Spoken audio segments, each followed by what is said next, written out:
Hi, hello, welcome back to my channel. It's almost dinner time. If you're new here, my name is Ev and I like to talk about all things knitting, spinning, and fiber related. And today's video is a very new, exciting Breed of the Month fiber study. Today is, of course, a new fiber that I have not spun. I am saying this every single month so far. Was there one that I had already tested? No. Insane. Just to double check, I even went through one of my fiber bins. I have two of these that are all of my hand spun yarns and none of them has this fiber in it. That is why I'm doing this study. That is why I am super excited to learn all of these new fibers. Honestly, it's kind of insane the amount of different sheep breeds there are out there. Are you excited to see this month's wool? It's white. I think most sheeps are white at this point. This month we are actually going to be spinning some Corriedale. Corriedale? There's two R's. Corriedale. That is what we're going to be spinning this month. An amazing beginner wool to start spinning. And this is probably one of the most popular wools after merino to like spin and knit with and just use. It is super friendly for fiber. It is super friendly for knitting, spinning, weaving, and felting. It felt really well. And this month I did not lose my card. I have it.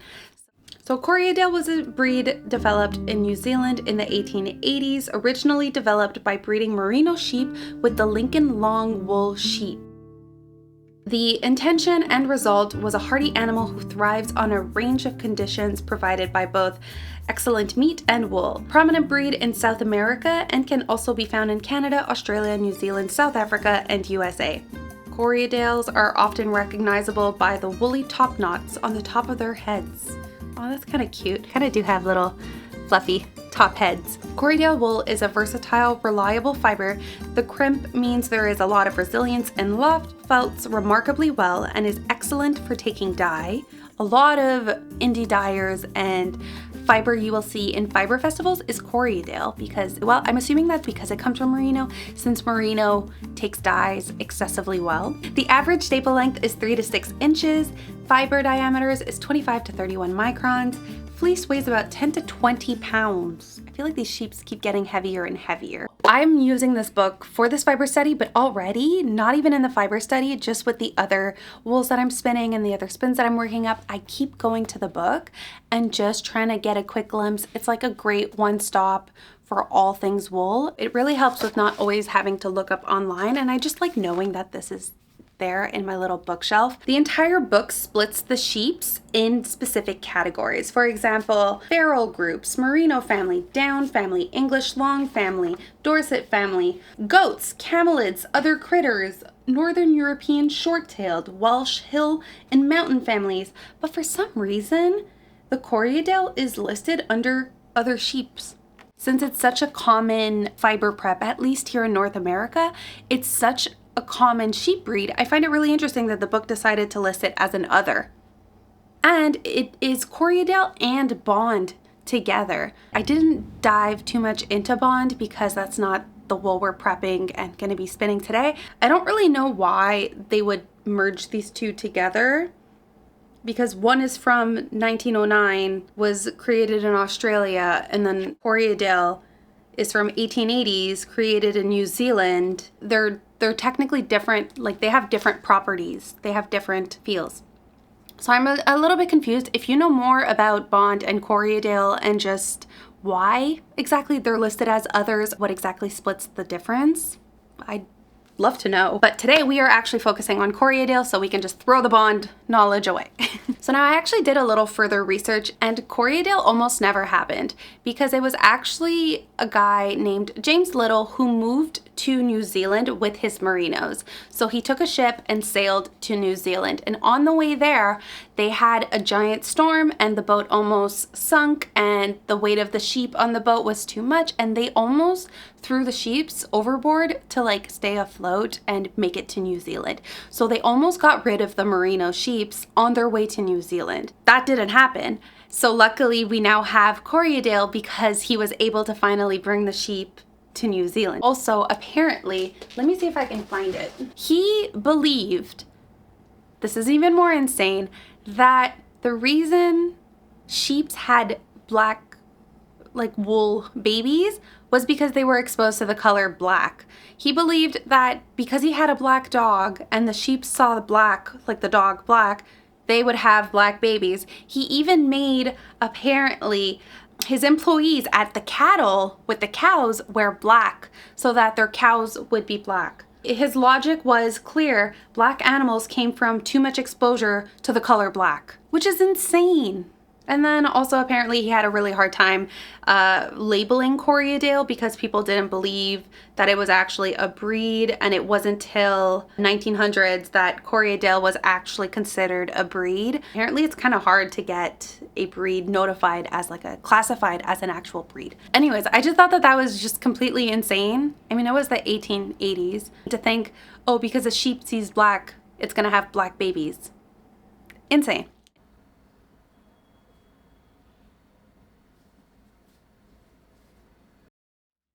As always, I will be splitting this into 3 just so that I can make a 3-plied yarn.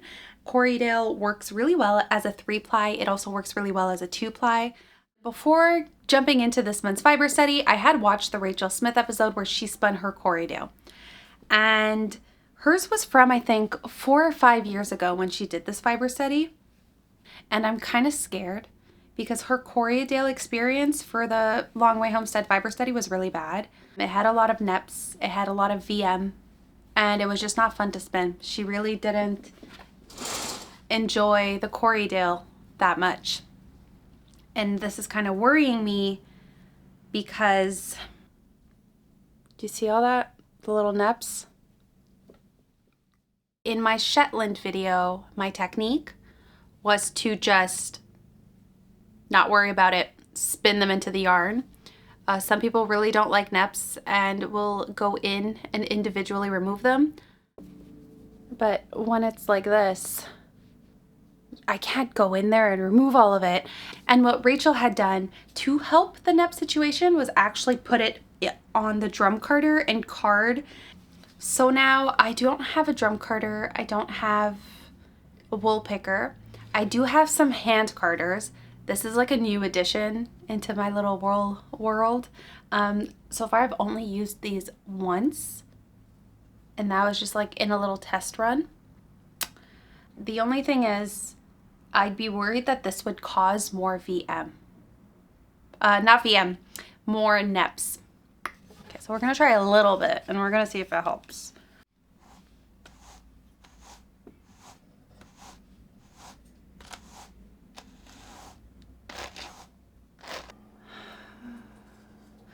I don't think that this is really helping.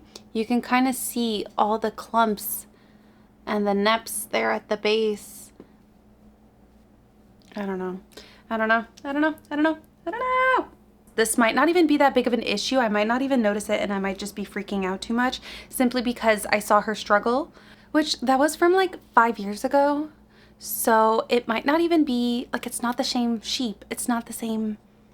All this to say, I'm going to spin it and figure it out myself, see if this is even a big issue, but definitely hand carding it, I'm just losing wool and it's not helping. I thought it was, but not really.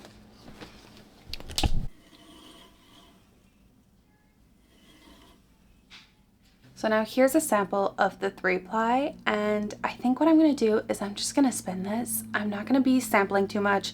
I'm not going to be playing around with it too much. I'm going to do a 3-ply in hopes that the plies can then balance each other out, and I'm just going to take out the neppy parts as I go and try to go from there. Already so far it spins up better than the Shetland. I can tell it's already a funner fiber to work with.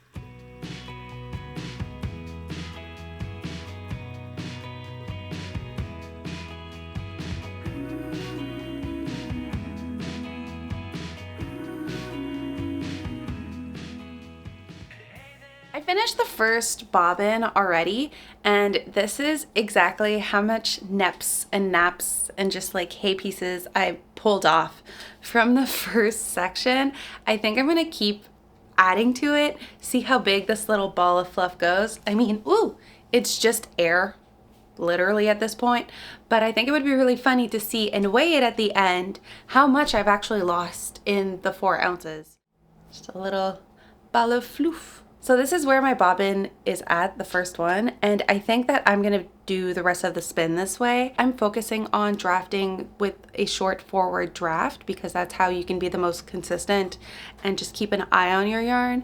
And I'm spinning it relatively thin so that the neps can just like bunch up together and be extremely obvious, because then I can just pull them out and hence create a little ball of fluff. So the neps aren't a ridiculous amount. There are a lot, but a lot of them, as I apply them, especially with the short forward draft, they kind of space out and spread out, and I can pull the fibers. So a lot of the little clumps I think are neps blend out extremely well into the yarn. But now looking back, definitely hand carding was a huge mistake, because that roving, that wool had like 20 times more neps than the actual Rolags do. As I said, in the Rolags, as I draft it, the neps kind of like straighten out and space out, so they're not as prominent one. So I'm definitely just gonna keep on spinning the way that I'm spinning, and I think this might result in probably my thinnest yarn yet.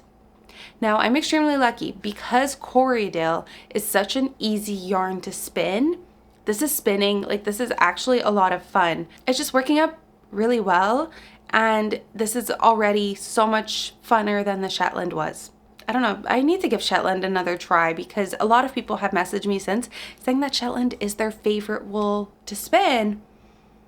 And I guess I just had a really bad experience with it, which can sometimes happen. Sometimes each sheep is different, so each wool is going to be very unique and different, which is very beautiful. But maybe I could give it another try after this study.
This is how much I have so far. Neps, hay pieces, and just little things. And I think spinning super thin has helped with that, because it becomes immediately clear when a nep passes, so I can just pull it out. So I'm expecting this to probably end up being a fingering weight or a light fingering weight yarn in the end. So I will definitely have a lot more meterage than my previously like spun months, which is totally fine. I'm just really interested to see a 3-ply of this, what exactly it's gonna turn out to be.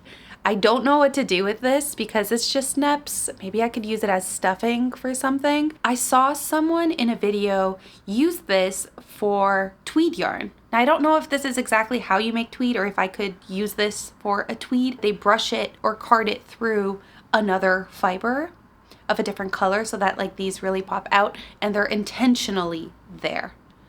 Could do that. But if you have any other ideas, let me know.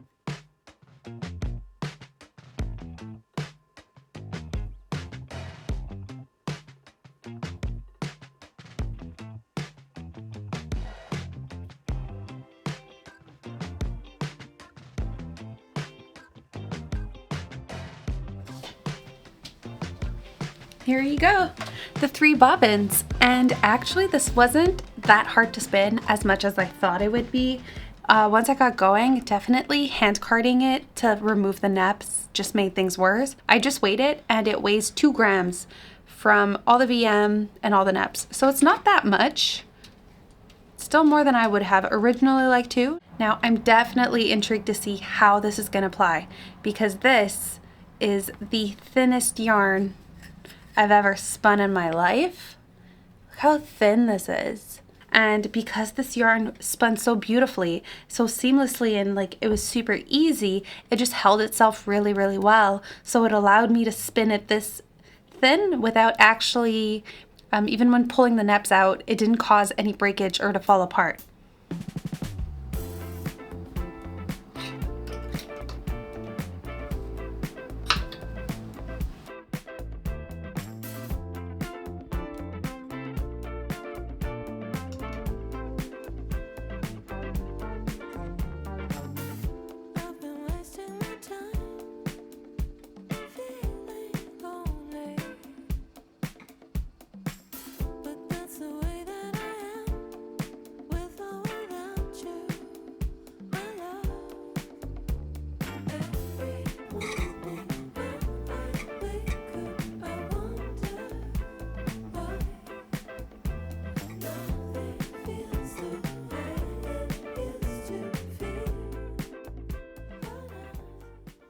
So now, as I was putting my yarn on my niddy noddy, I was kind of just thinking about the fiber study as a whole.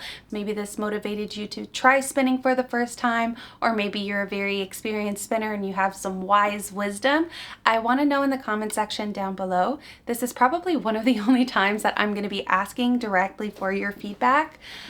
Simply because it's been 5 months, almost halfway done, and sometimes I do get questions in the comment sections, and I just want to know if there's anything that I glossed over too quickly, anything that I could recap or just go further in depth, be a little more in-depth history. Kind of just want to hear from you guys what you guys think, and ooh, that's the end. Okay, so now I can take this off the niddy noddy. Oh, and my eggs are done. Everything everywhere all at once, huh? Yep. You come home, the eggs are done, the yarn is done, my filming is done. My filming's never done. A little bit of a twist, but not too much. Not too much. By the way, this is the second skein. I ended up splitting it into 2.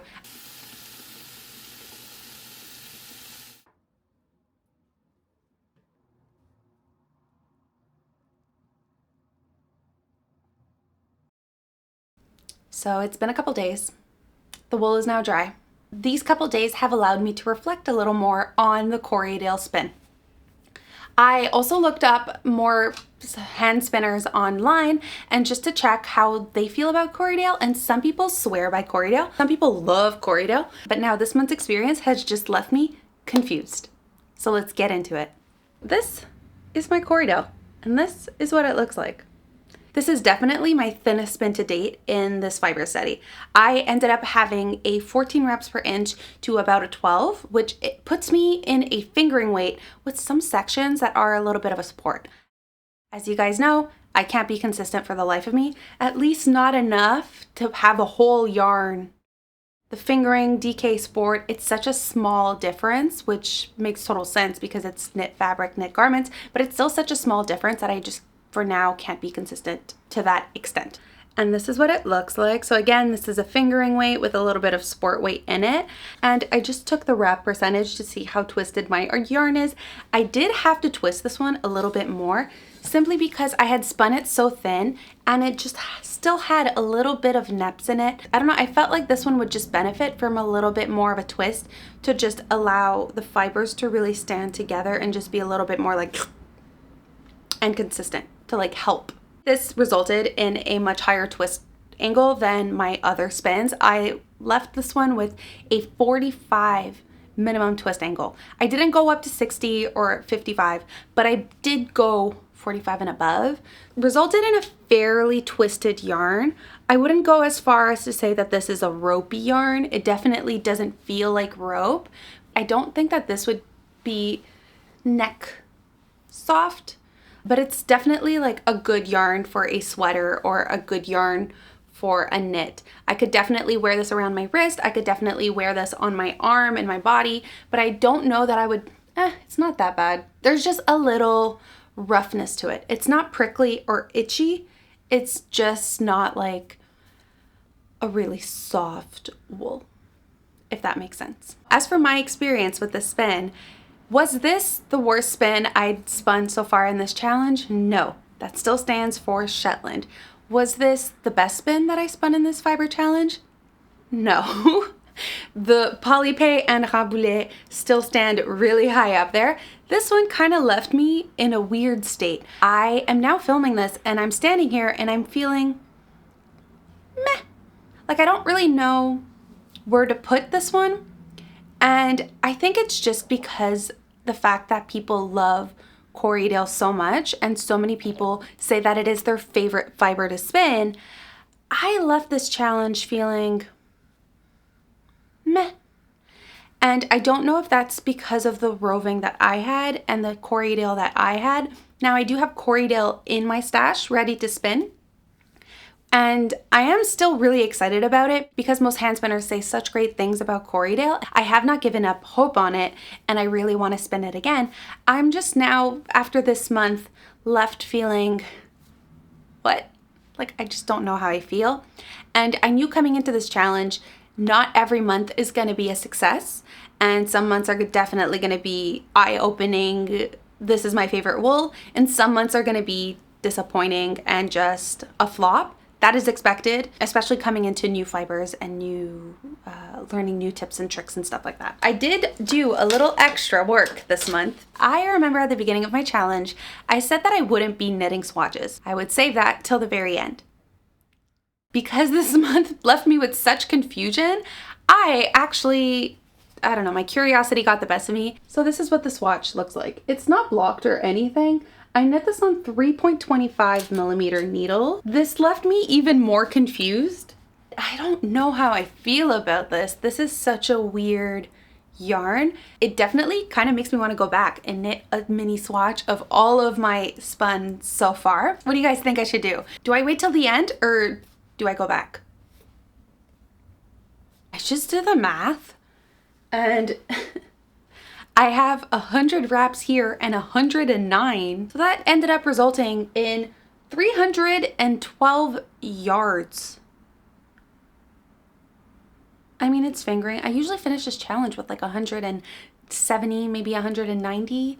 And I'm like, ooh, that's a lot. But I do normally spin DK, worsted. Like I've spun thicker yarns. And this one, because it's so excessively thin, like there's still a good bounce and loftiness to it, even super thin and in a really twisted yarn and like 3-plied together. This was 3-plied. I still have 312 yards. That's crazy. This month was definitely a super interesting spin, a super interesting fiber challenge. It kind of left me, like kept me on my toes the entire time, which is very exciting, but really out of my comfort zone. I'm really looking forward to trying Corriedale again sometime in the future, but for now, this just is weird. If you have spun Corriedale or have had different experience than me, I want to know in the comment section down below. But if you're still here, thank you so much for watching the video all the way through. I hope you have a lovely, beautiful day, and I'll see you guys in the next one. Bye.